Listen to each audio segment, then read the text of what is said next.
Bonjour les radioamateurs, quand vous utilisez un programme SDR pour faire changer la fréquence, vous cliquez simplement sur le nombre de mégahertz ou le nombre de centaines de gigahertz ou centaines de hertz, et ensuite, une fois cliqué dessus, vous faites bouger cette molette de façon à incrémenter ou décrémenter la fréquence. Je vais vous proposer d'avoir un VFO maintenant, exactement comme sur un récepteur classique. Pour cela, il vous faut vous munir d'une souris. Une fois démonté, dans la souris, vous allez trouver ce type de carte. Et sur cette carte, à cet emplacement-là, au centre, il y a un encodeur. L'encodeur, ça ressemble à ça. Voilà, qui est fixé sur une molette. Donc l'idée est très simple. On va démonter l'encodeur, on va le dessouder, on va reprendre les trois fils et on va le mettre sur un nouvel encodeur qui sera fixé directement dans le haut-parleur amplifié de PC ou autre. Voilà comment.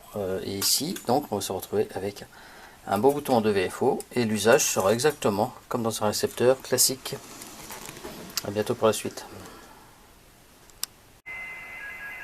Bien, donc me voilà de retour à la station. Donc l'encodeur d'origine a été remplacé. Donc là, c'est ce qu'il y avait dans la souris. Et c'était remplacé par ce genre d'encodeur.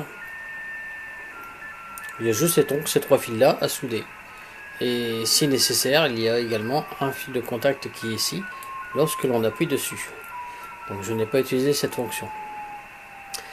Donc comme j'expliquais, lorsque l'on est dans un programme de SDR, que ce soit SDR console, GQRX ou autre, et bien en fin de compte, on incrémente simplement avec le bouton de la souris la fréquence.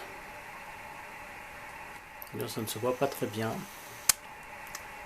Voilà, ici, j'incrémente, je diminue la fréquence ou je l'augmente. Voilà, ça fonctionne également sur le même principe lorsque l'on utilise un Raspberry. Là, on a le même principe, mais cette fois-ci, je vais utiliser donc le VFO. Donc je monte et je descends la fréquence. Voilà, le VFO est ici.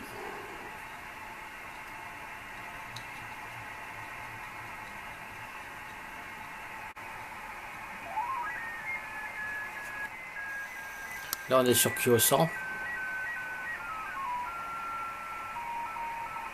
Voilà. Donc c'est une modification qui coûte juste quelques euros. Si vous n'avez pas de souris, on en trouve à partir de 3 euros.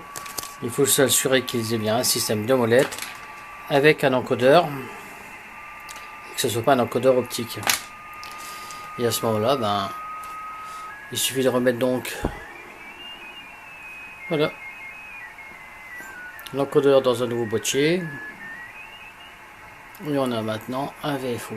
Et si je veux aller plus vite en fréquence, il suffit simplement que je me mette sur le pas désiré.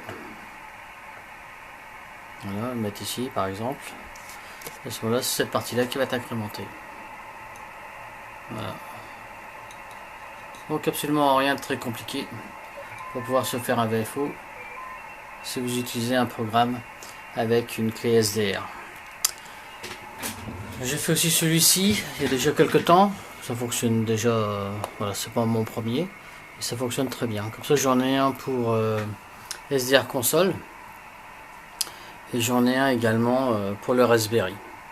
Voilà, j'espère que ça vous incitera à faire de même. J'ai eu le plaisir d'utiliser de nouveau un VFO, si comme moi vous aimez tourner un bouton.